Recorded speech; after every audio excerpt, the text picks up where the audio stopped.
Hello, I'm Alice Hutchinson, the owner of Birds Books, an independent bookstore in Bethel, Connecticut, and I'm honored to be the host of Write America. The aim of this series is to help set the country back on a correct, productive course of freedom, justice, equality, and plain human kindness. Write America is a literary series created by author Roger Rosenblatt, featuring award winning, nationally renowned authors and new and emerging writers in readings and conversations each week about how books and art might bridge the deep divisions in our nation. Write America celebrates the quiet power of art in our lives, the unifying power of the highest uses of language.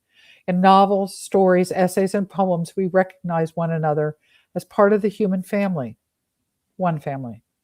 Roger Rosenblatt, the creator of Write America, puts it this way: writing makes justice desirable, evil intelligible, grief endurable, and love possible. So, with that, I welcome you. And please join us every Monday evening at this time as many of the most beloved and distinguished writers in the country read from their works and talk to each other and with you in an effort to bring us together. If you missed our last week's episode with Deborah and James Fallows or any of the previous episodes of Write America, you can go to Birds Books Crowdcast channel and watch the recordings at any time. Tonight's episode is also being recorded, so if you missed something, you can go back and rewatch. Tonight, Birds Books hosts reading by and conversations with Rose Styron, Philip Schultz, and Marilyn Nelson. I will return at the end after the readings and discussion to bring your questions and comments to the authors. For those of you unfamiliar with Crowdcast, you may have noticed the chat to the right of your screen. Please feel free to comment during the evening. But if you have a question, go to the bottom of your screen and you'll see a tab that says Ask a Question. That's where I will go to look for your questions. Third, the green link to this episode at the bottom of the page is to Birds Books' website, where you can purchase author books while supporting the bookstore and Write America. Our first speaker is Rose Styron. Rose Styron is a poet, journalist, translator, and international human rights activist.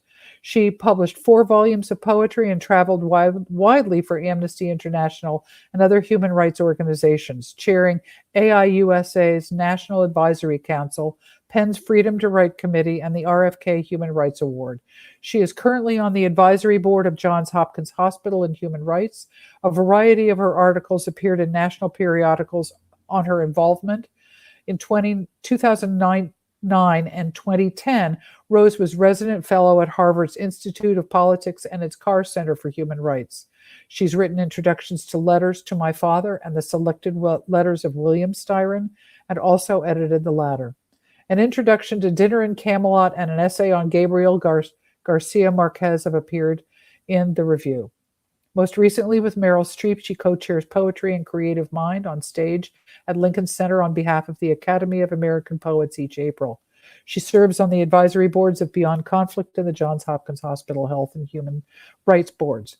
Rose's newest volume of poems, Fierce Day, was published in 2015. She is currently awaiting the publication of her new memoir published by Alfred Knopf, which will be out in the spring of 2023, titled Beyond This Harbor. Please welcome to the screen, Rose Styron. So let me find you here, Rose. There you go. Thank you. Thank you for that wonderful long introduction, but I've had a long life, so I'll read 2 poems from a 1990s book titled By Vineyard Light, and 1, maybe 2, from my last 21st century volume, Fierce Day. This first poem, which is called Wedding Prelude, Brookside Farm, was written when I took a much-needed vacation from traveling for human rights, but couldn't get it entirely out of my mind. Brookside Farm, in the title, belongs to my friend Wendy Gimbel and her husband. It seemed to speak to me living full-time on the vineyard on this beautiful island now. I often worry about my lucky and privileged growing old on this peaceful, lovely island, but it echoes somehow meaningfully in this season of war in Ukraine, of America's attempt to face its slaveholding past. I'll read just its first page. It's a very long poem tracking our son's wedding before it started. Wedding prelude. At Brookside Farm, the oxen graze, tilting their horns as harriers glide aslant the wind homeward. The weathered ox cart, unused, rests against the welcoming barn. At Brookside Farm, the oxen gaze not from dark hollowed sockets, mouths agape at ongoing Guernicas. No master hangs from the roadside cross, no choir boys hidden in chestnut trees, leaves of midsummer plunging all around them. No skies spray ash or blackened rivers boneful overflow. At Brookside Farm, the oxen gaze on dappled horses, roan, graze, munching the feathered hillside. Their gilded tails swat flies, remembered stars. From great veranda chairs, the cats uncurl, lions yawning in their wicker lairs, as I walk by a greener century, the tumbled birdhouse, half-tamed pastures, theirs. So the second poem is centered on the summer sky that I most look forward to every year. Actually, the poem looks backward, not forward, honoring my ancestral Baltimore birthplace and two of my beloved offspring, their childhoods, my two youngest. I chose it really to promote my forthcoming memoir, which being published next spring. My editor, Victoria Wilson, chose the title from the last line, Beyond This Harbor.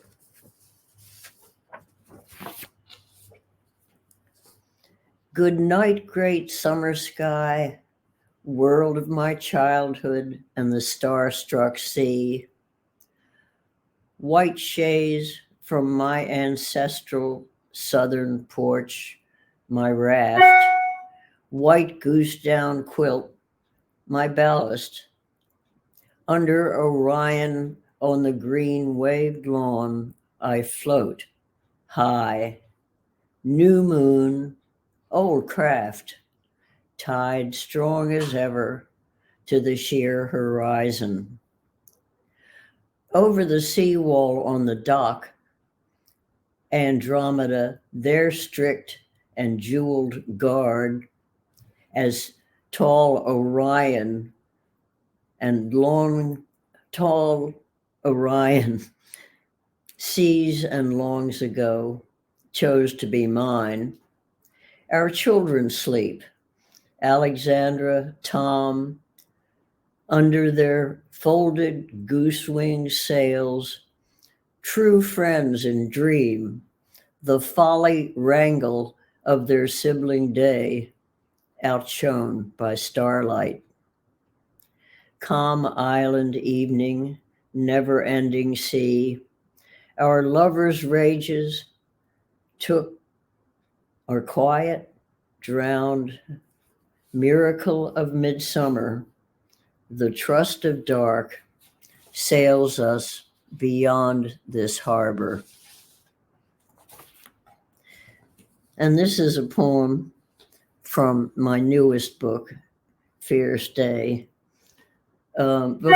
Before I settled here to grow old, I was a passionate, persistent wildlife pursuer on worldwide trips with Peter Matheson and Victor Emmanuel and like-minded friends, bird lovers. One of our last forays, not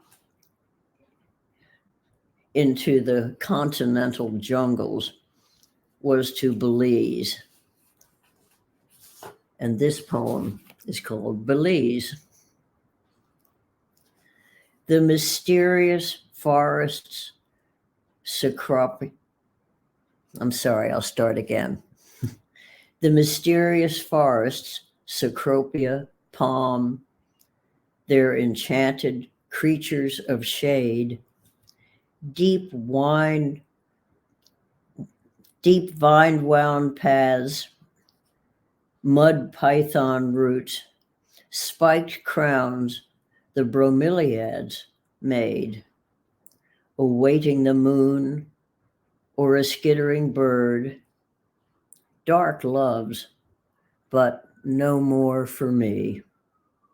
The passions of age are for lupine fields, sun's road, and a shorebird sea. Is that enough time? Or shall I read one more? Please read one more. Okay. This is to my husband, Bill Styron.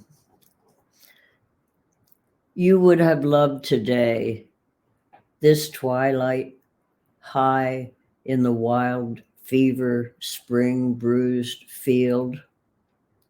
Straight young lilacs stand at edge and hidden sentries in the cattail stalks, and buttercup, daisy, Queen Anne's lace in the stray breeze nodding. Rim of the heart, first red-winged blackbird calls in the tall sycamore. A pair of bluebirds swings in the windy elm. Polly is dancing, arms high, head back, as the hawk she has deemed her father glides and bows, mirroring her from his sky, blown sky. The birds of twilight sing your songs. Wait in your silver cloud map for my knowing. That's it. Thank you so much, Rose. Our next speaker is Philip Schultz. Philip Schultz is the author of several collections of poetry, including Failure, winner of the 2008 Pulitzer Prize. His other collections include Luxury, The Wherewithal, a novel in verse, The God of Loneliness, new and selected poems, Living in the Past, The Holy Worm of Praise, and Deep Within the Ravine. He also published a memoir, My Dyslexia, in which he recounts his difficulties with a debilitating language disability and his struggles to overcome it. His work has been published in The New Yorker, Partisan Review, The New Republic, The Paris Review, Slate, and other magazines. A new memoir, Comforts of the Abyss, that describes his school of creative writing, The Writer's Studio, and his writing method will be published in June 7th, 2022. He is the recipient of a Fulbright Fellowship, a Guggenheim Fellowship, and a National Endowment for the Arts Fellowship in Poetry. Please welcome to the screen, Philip Schultz. Let me find you here, Phil. There you go. Hi, thank you. It's a wonderful introduction. And Rose was beautiful. The first poem, In the Time of Corona.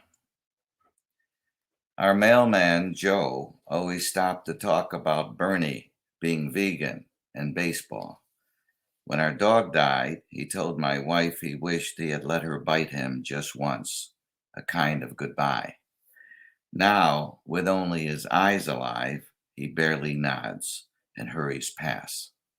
Small talk is what my wife misses most. It's what a small town runs on, she thinks, that and commonplace catastrophes. The one we live in is near the ocean, where everyone goes to feel illustrious, ruthless, and justified. The rich weekenders live here now and apparently own the sky. Helicopters hover above like secret lives and conspiracy theories. Our lovely neighbor, Doris, after learning she had lymphoma, thought, at least now, she could hug someone. Upstairs, our 20-year-old son is quarantined with his girlfriend. After his college closed, his best friend got it, and the nurse who tested me said not to write a will just yet. Now everyone is hiding behind their faces, suffering the furies of perplexity, the temptations of loneliness, is speaking in cryptograms and sighs only they understand.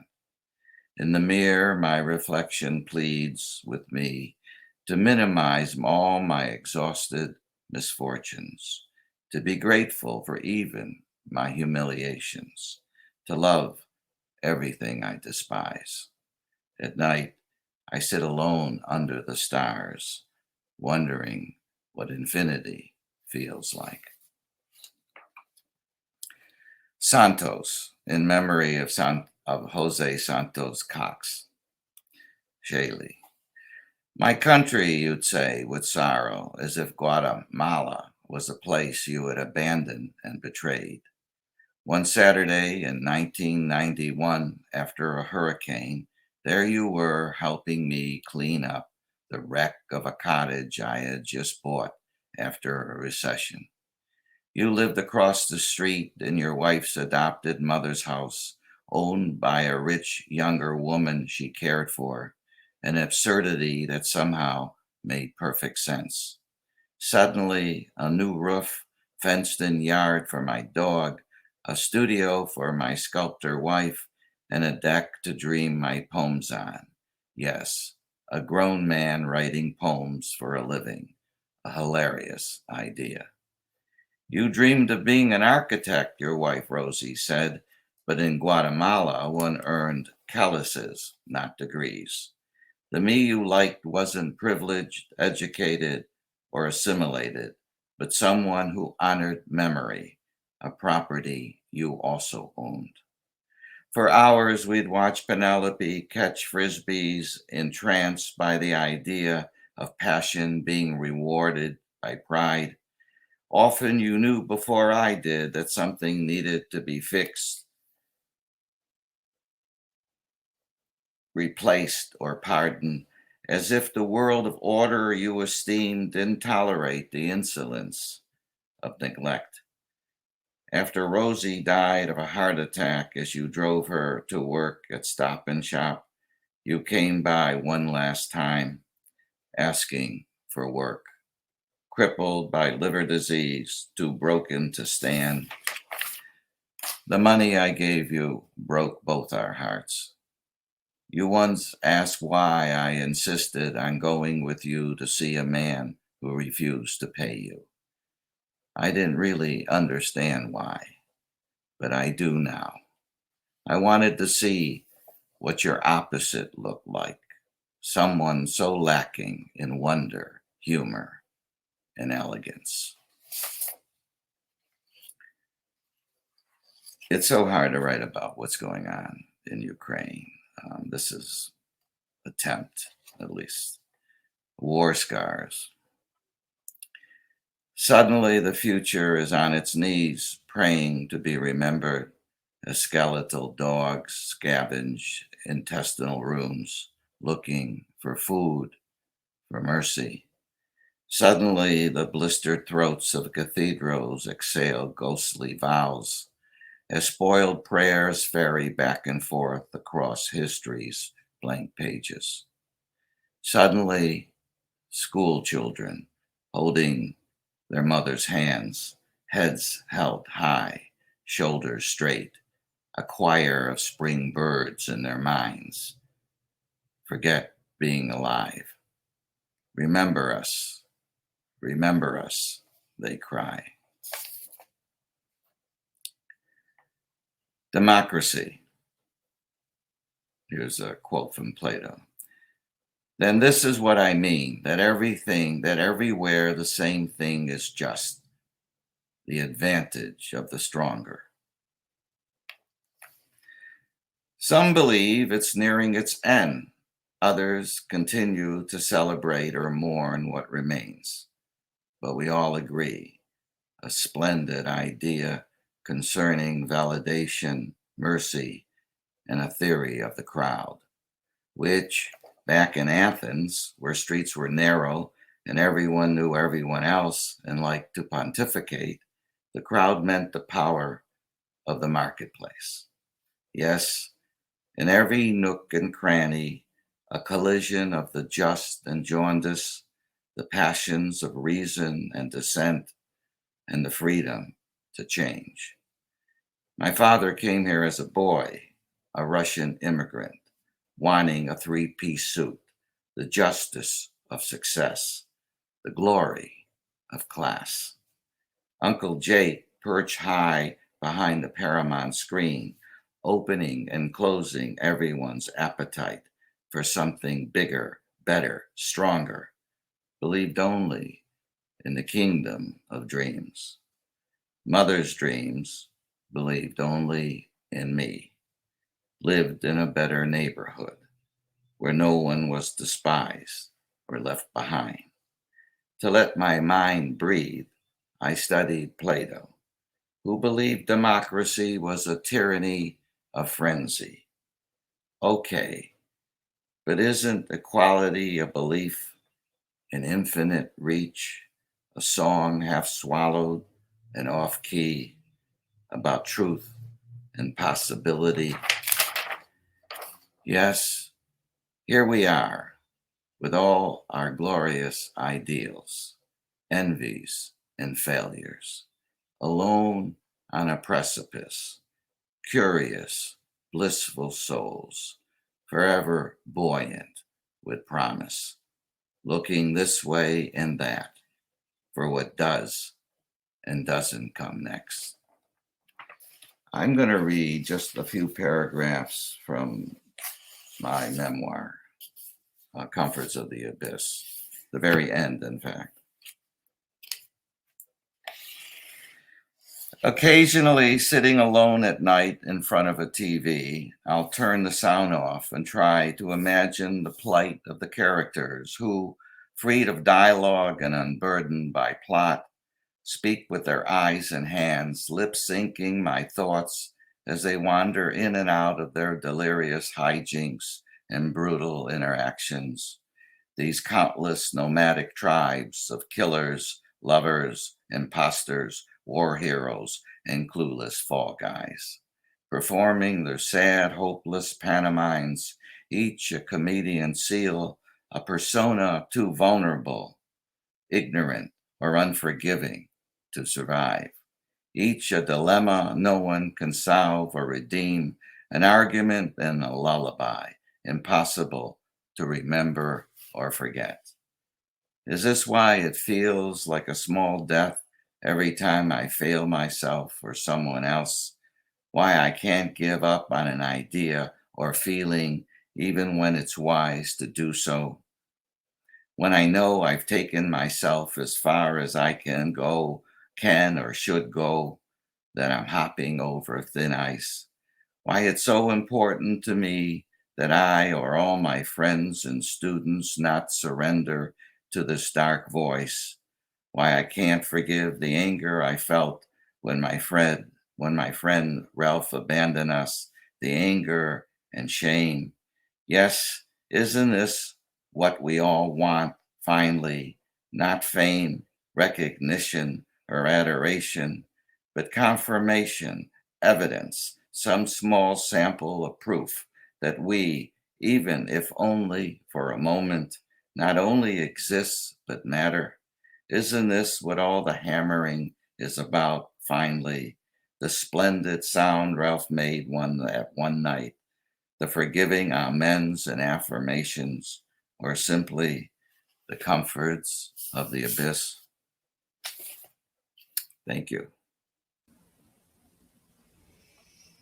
Thank you, Phil. Our next guest is Marilyn Nelson. Marilyn Nelson is the author or translator of 17 poetry books and the memoir How I Discovered Poetry. She is also the author of Fields of Praise, New and Selected Poems, which won the 1998 Poets Prize, Carver, A Life in Poems, which won the 2001 Boston Globe/Horn Book Award, and the Flora Stieglitz Strauss Award, and Fortune's Bones, which was a Coretta Scott King honor book, won the Lion and the Unicorn Award for Excellence in North American Poetry. Nelson's honors include 2 NEA Creative Writing Fellowships, the 1990 Connecticut Arts Awards, a Fulbright Teaching Fellowship, a fellowship from the J.S. Guggenheim Memorial Foundation, and the Frost Medal. She was the Poet Laureate of the state of Connecticut from 2001 to 2006 and has released 2 books already in 2022, Augusta Savage, The Shape of a Sculptor's Life, and a children's book, A is for Oboe, The Orchestra's Alphabet. Please welcome to the screen, Marilyn Nelson. Let me find you here, Marilyn. There you are. Yes, I can't see myself. There you are. Maybe good. Did it work? The camera came on. I see the green light. There you go. I can't see myself. That's good.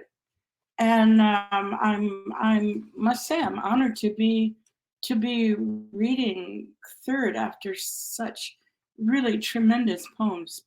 I thank both of the poets I'm reading after. I will. I'm going to read just from one of these 2022 books. It was a mistake that they came out in the same year, but there it is. We're stuck with it. This one, the first one, is biography of Augusta Savage, who was a well-respected sculptor and art teacher during the Harlem Renaissance period, 1920s and 30s. She had a lot of difficulties to face, mostly because of the era. And I'll just read a few of these poems. She knew from very early childhood that she wanted to sculpt. She started by making little figures out of clay that she found in the yard. But her father was an itinerant, self-educated, stubborn preacher who believed that making images of living things was a sin, violated one of the 10 Commandments. So every time he found one of Augusta's little figures, he beat her. And she said as an adult that she almost had the art beaten out of her. And I think her experience is important for children who grow up in environments which don't honor art, which feel that it's more important to make money than to create things. So I just read these poems quickly. As I said, she started sculpting as a young child. This is dated 1898. It's called First Duckling.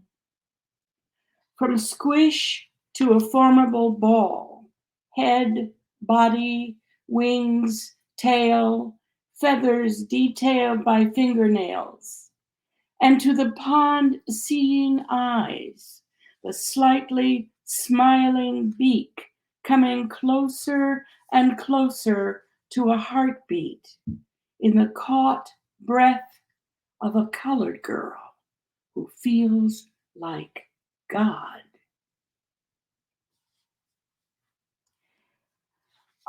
This is maybe the same year, Fifth Duckling.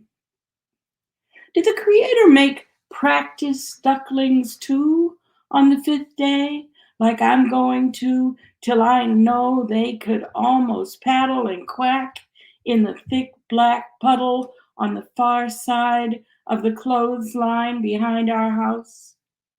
Did the Creator make mistakes and have to squeeze a try back into dirt you better not get on your pinafore, or I'll have to make you cut me a switch? Pa say only man make mistakes, not God. He say God perfect. But why God made our people been slaves, I want to know.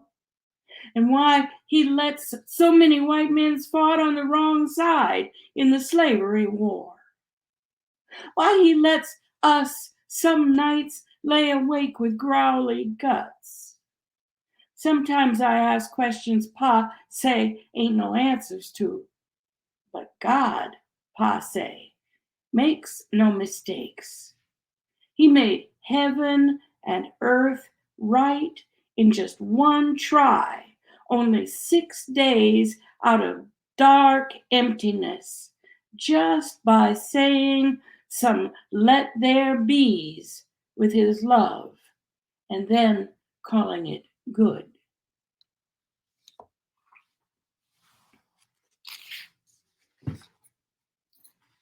Birth order. Augusta was the 7th of 14 children born in a small town in Florida.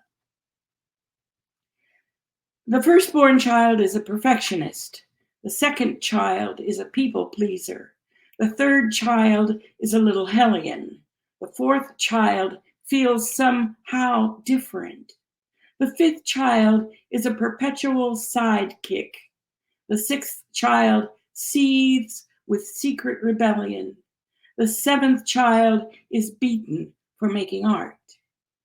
The eighth child wins the blue ribbon for charm. The ninth is shy. The 10th, an extrovert. The 11th child can disappear at will. The 7th child is beaten for making art. The 12th and 13th children are a set. The 14th child is the baby for 80 years. The 7th child is beaten for making art. Let's see, I guess I will normally read. Maybe I'll skip forward out of her childhood.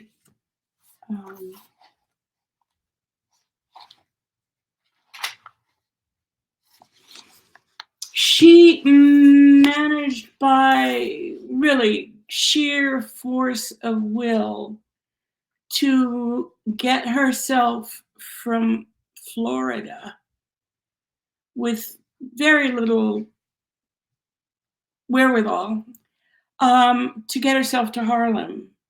And by chance, she met some influential people in Harlem, and they helped her set up commissions for sculpted portraits.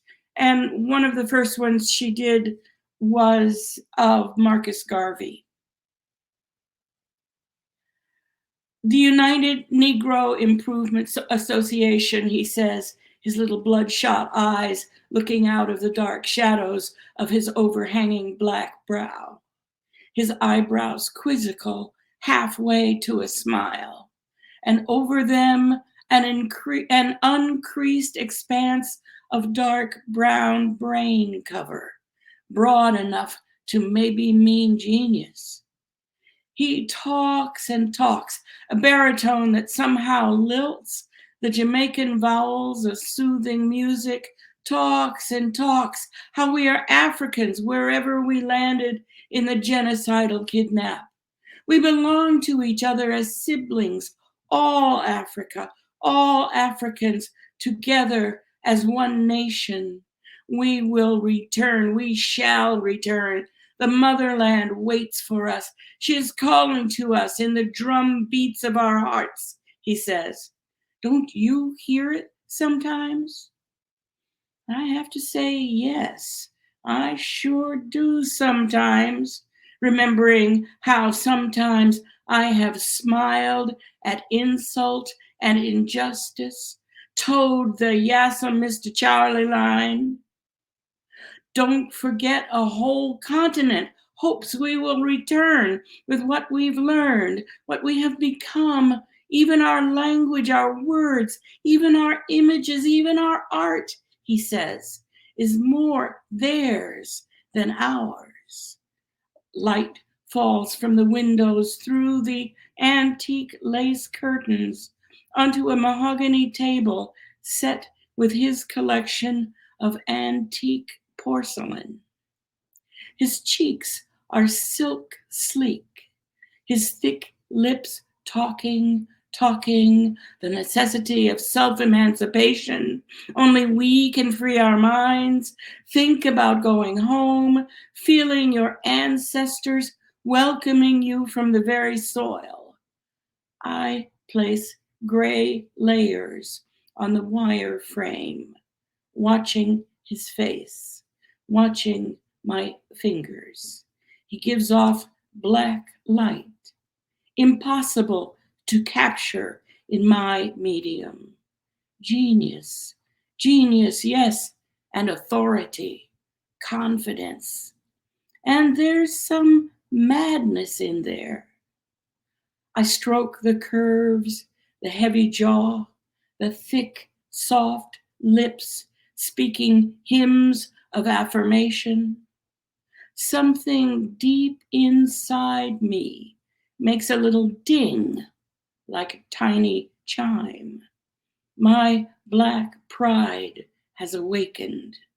My cramped and crooked inner light creaks straight.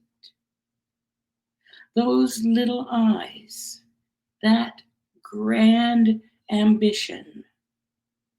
I cover the bust with a damp cloth. Same time tomorrow? I think I've come to the end of my time.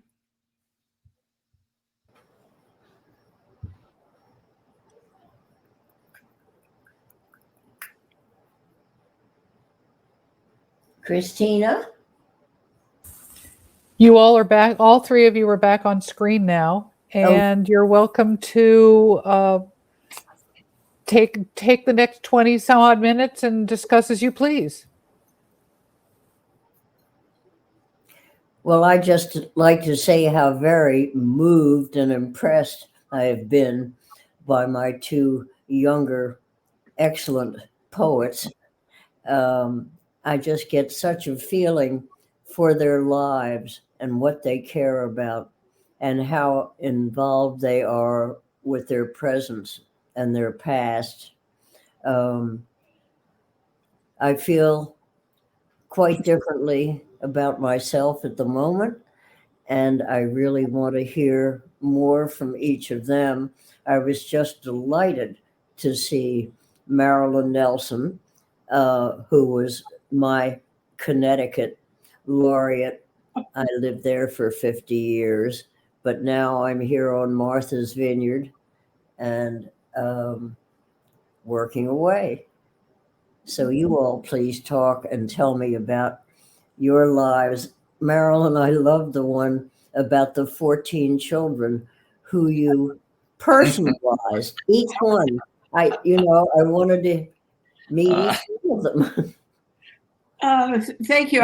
I started by trying to find out whether there are characteristics attributed to name and to position, birth, family, and birthplace in the family, and I could only find about the first three. So the others are completely invented.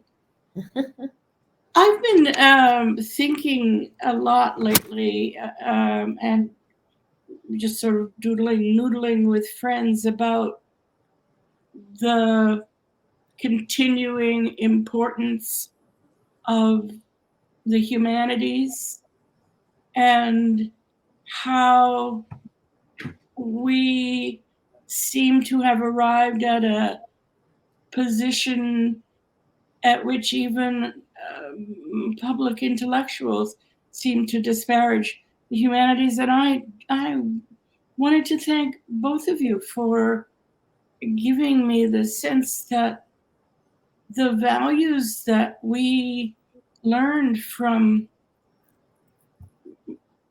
our studies of the humanities are still the values we need. And I'm sorry, I was trying to take notes, but of course I couldn't. Something about the passions of age, how they grow into something quietly wise. And that's what our philosophers have been telling us for centuries. And Phillips, I can't read my writing. Something about the advantage of the just. What was you were quoting? I was quoting Plato. He was saying the advantage of the stronger. Of the stronger. Yes, isn't that interesting? The Yeah. advantage of the stronger. Well, he didn't believe democracy. He believed it was a source of chaos, and that letting everyone speak in their mind would just lead to pure chaos. But I love your work. I'm so impressed with the stories you have to tell. Thank you. Small and large stories, and how they coexist with one another. And but yes. Yeah. I was just so impressed with both of your stories because you are so present in them, and you make the present full for me and for everybody. Thank you. Isn't that what we're about? I just got back yesterday from visiting a little college in the Midwest and talking with undergraduates about this awakening urgency, I guess I would call it, to want to write poetry and to be able to move the people forward toward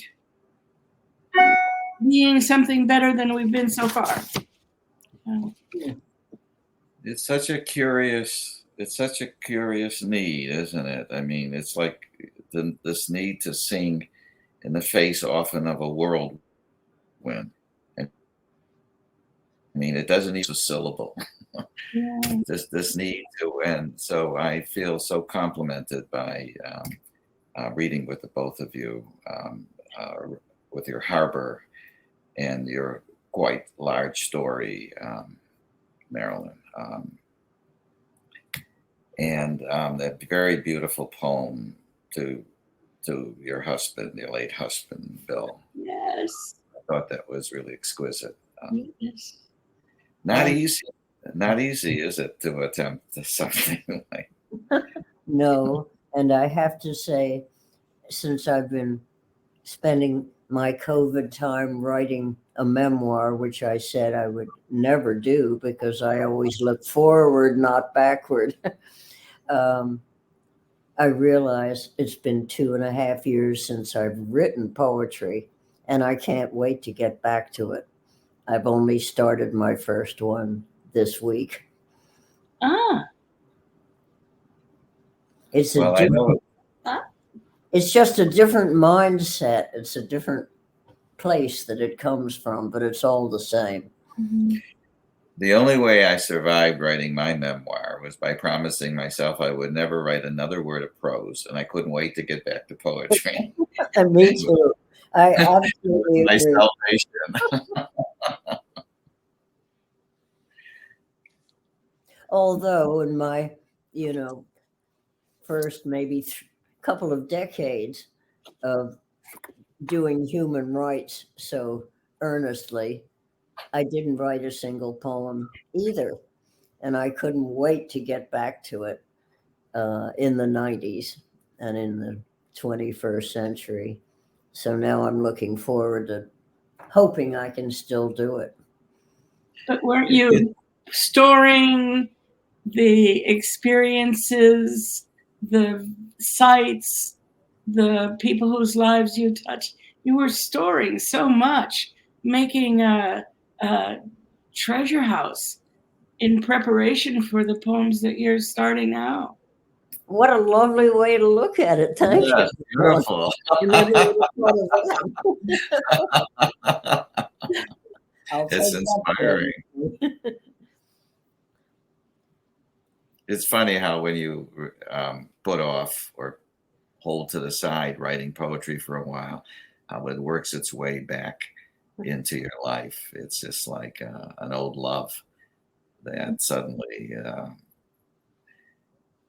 is there and wants attention, an enormous amount of attention. Yeah. I'm sorry, we aren't sitting around. Now I'm in the classroom, in the undergraduate classroom, and just imagining sitting around with the two of you after class and talking about what we've said in the last or learned in the last year. I wish we could do that. I would do like too. to carry this forward and see where it might go. Well, this format is fascinating, isn't it? It's and us not knowing one another and being thrown together and our language, our poems. I think it's a delight. And I want it to go on. We have to figure out how we're going to get together. There's always Martha's Vineyard you can come to. I think I was there once. From Boston. Yes. It's a A pretty while ago. place to stay. Yes, it's very beautiful. I remember. So, Marilyn, I was wondering, because I'd been hearing so much lately about Constance Baker Motley, my good friend from Connecticut. Connie Royster is her niece, so I knew about her, but now she's getting recognized, I guess, for being the first great Black judge in this country. Mm-hmm. But I just wondered how you felt about her, if you had any connections. No, I have no connections. I've written her name down, and it seems like a shoo-in, doesn't it? I keep being asked because what I've been doing for the most part for the last few years is writing young adult biographies of significant African American people. And this Augusta Savage is a continuation of that. And the editors keep asking me if I'll write about X or if I'll write about Y. I have two proposals right now, people I'm not particularly interested in, but Constance Baker Motley. I've written that down. Thank you.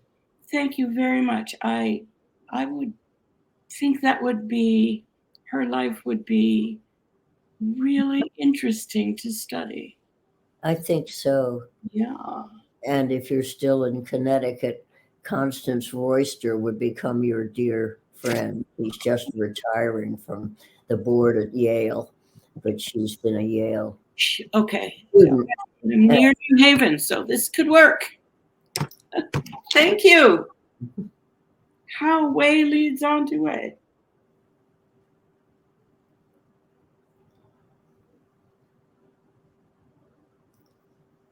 So, Philip, is your memoir finished? Or you in or not? Oh yes, it's out in. Oh, it's out. I missed No, the pub date is June 7th. It'll be out soon. I have a copy, but it isn't official yet. Well, lucky you that it's going to be out so soon. In 2003, my wife pointed out that our school was struggling, and that I think I could come up with a solution, because we both put a lot of ourselves into it. And I said, well, I'll write a book about it. And she said, well, how long will that take you, knowing how long it took me to write poems? I said, well, I should do it in a year or two. And that was 17 years ago, 2003. So we're all grateful that the school's still here. I love that you all have just met each other and already started networking how you can get back together. That just warms my heart. It does. It's one of the great things about Right America is that we get a chance to see and meet people that, become our friends at the end of it. And it's just very special. So, I'm glad you all sort of opened that door. There is a question in the question tab at the bottom that I want to, and it's from Nell Painter. And Rose, how would you respond to my suggestion that your poem Beyond This Harbor open the new field called Old Studies? And I'm not Called what? Old Studies. Hmm. And Nell's asked this before. I'm not entirely sure what it really means, but it's a new field of studies. Please correct me, Nell, in the chat. Of lives of people who have had long lives and a lot, I feel, Nell, can you clarify in the chat what you mean by this? Because you've asked it several times. In any case, a new field called Old Studies. I've had so many tracks of my life, but the longest being 50 years in rural Connecticut with my husband and 4 children. That's my, home life. Obviously, I've had other tracks, whether it's human rights or wildlife or education or whatever. So I'm not quite sure what you're asking. Well, she says that Old Studies doesn't exist yet. She wants to create a study called Old Studies, but now you need to sort of define it a little so that we can understand it better. Yeah. I'm going to come back to it, but the most denigrated identity is quote unquote old, like black. Old needs attention and respect. There you go. Here's if I may suggest a book, a recommended book. This is a brand new book. It's maybe a month out by Ellen Warner. It's called The Second Half. 40 Women Reveal Life After 50. And it would be a very good, it's based on, Ellen is a photographer, portrait photographer, so she did portraits of these women, and she also did interviews. How has your life changed in the second half? And I would think that would be a good start, but I think the study of anyone who has arrived at that point would be anyone sensitive and thoughtful would be a good place to start the study of. Why not? What a great idea. I also got in the question tab from Connie Royster. Marilyn, please write a book about Constance Baker Motley for young adults. This is Rose's dear friend, Connie Royster. Please be in touch. So we're still networking in Right America. Connie's here. You're on. Okay, thank So you. You've been given permission, and I will, I'll write an email after connecting the three of you again Thank so you. that you can keep going. We're nearing sort of the end, and I want you to, Nell finished up with think about women's studies and Black studies and how those identities became known through study.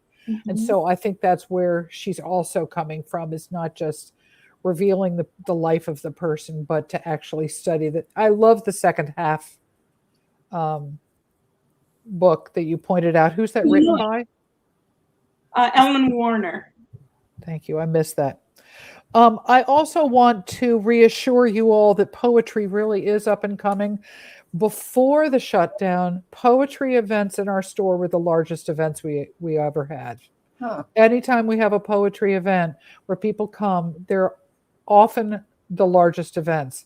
And Marilyn was part of one we had on Crowdcast, actually, just like this, and it was a large event. So, you know, it should warm your hearts to know that poetry is really needed now, I think, more than ever. And people seek it out. That's one of the things that's really a phenomenon right now, and for both comfort and inspiration and all the reasons that people write. So I just wanted you, as the authors and poets, to know that the book world is cheering you on, because it clearly has need in our culture right now. One of the questions, I have two questions to sort of round out the hour. One is, do any of you have any emerging authors or poets that you think we ought to know about that we might not already know about? It's not homework, but I just thought. I'll go first. Okay. Thank you, Phil. I have a school full of wonderful writers, so I could go on, but recent books is Lisa Bellamy's The North Way, and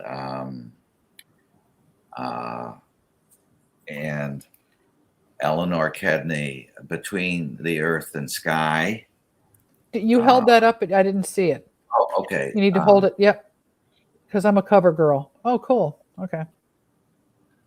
And oh, cool. All right. And I don't have it right here. It's somewhere else. But Michelle Herman came out with a wonderful novel called Save the Village, and that's Greenwich Village, which is certainly worth saving. And these are just three that I could go on.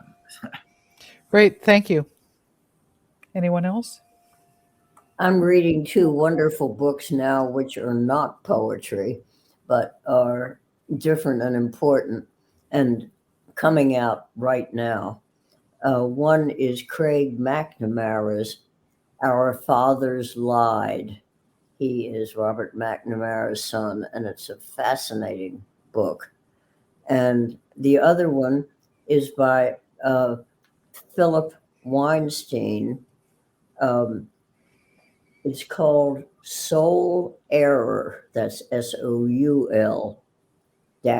-error, about his childhood in the South, being brought up by loving Blacks and fascinating parents. And they're both wonderful books. I'm reading through both of them. Great. Well, that gets to what we're reading also. Thank you, Rose. Marilyn, what are you reading these days? Or do you have something to share? In both questions are on the table now. Well, I guess these are responses to both of the questions. One is a chapbook by my bonus son, who has been a sort of surrogate member of my immediate family since he was about 8, which is about 25 years. His name is Daniel Barnum, as in Barnum and Bailey. And he has this new chapbook, which won a chapbook prize. I don't remember what it is. It's called Names for Animals. It's published by Seven Kitchens Press. And it's already, after being in print for about maybe 7 months, it's gone into a second printing. It's really good. Oh, wow. He's good. really good. I'm very proud of him. And I think how funny it is that he's my extra son, but he's the one who's closest, whose life seems to be closest to mine. Very strange.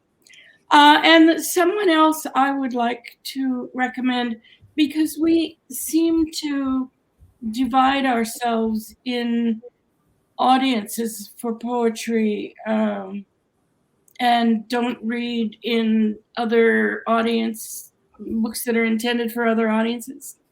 And I have been lucky enough to be assigned to several of these groups. I mean, I'm a poet. I'm an African-American poet, I'm a woman poet, but I've also published for young adults. And I keep noticing that most poetry readers, serious poetry readers, don't read books that are published for young adults. And I would like to recommend to everyone who's on this, Jason Reynolds Oh, yeah. is, Oh, my God. yes. Yeah, but people who read poetry, for the most part, they've never heard of him. And he's just Wow. really talented and insightful, and he knows how to reach the hearts of younger readers, but he also knows how to reach all of us. And I just want to give Jason Reynolds a shout out. Well, Jason Reynolds is also the ambassador for children's literature. I mean, he's amazing. Yeah. He's a kind man, and I could tell stories, but it's not my time to do that. But I'm sure you could too. His work is astonishing. Yes. Thank you. Thank you. Philip, what are you reading right now? Are you Well, reading anything in particular, or have you already? The thing I'm really reading is I'm looking at two things. I'm going back to Neruda and Vallejo, Robert Bly's mostly edited and selection of that. And I came up in a conversation, and I just remember how much I love it. And it's a plug for a friend, but I just got in the mail The Heart of America. It's a new anthology of poetry from the Library of America by Edward Hirsch. Oh. And Great. wow, it's 40 essays. And I will tell you, I mean, he does this better, I think, than anyone. He's great at that. I'm so glad to hear about it. It's such a gift to be able to, everything from Lucille Clifton to Stanley Kunitz to. That's a great book. That's a really great book. Well, folks, we've come to the end of our hour, and I really can't thank you enough. You've touched our hearts. You've enriched our lives by being here. And I'm so glad you all got together. And I will connect you by email so you can follow through and stay in touch and all those wonderful things. And I'm happy to be that conduit for you. So I'm going to sign us all off this evening, one at a time. Thank you each. And I want to thank Rose, Philip, and Marilyn for participating in Write America this evening, and to everyone who tuned in tonight. And thank you most particularly to Roger Rosenblatt for creating this original and important series to look forward to each and every Monday evening. Tonight's episode is the perfect example of the purpose and mission of Write America. We hope to see you all next Monday at 7 as we welcome Susan Minot, Kristen Valdez-Quaid, and David Remnick. Please remember to check out Bird's Book's Write America page, where you can sign up for upcoming episodes and maybe purchase a book or two. Thank you so much for joining us. Good night.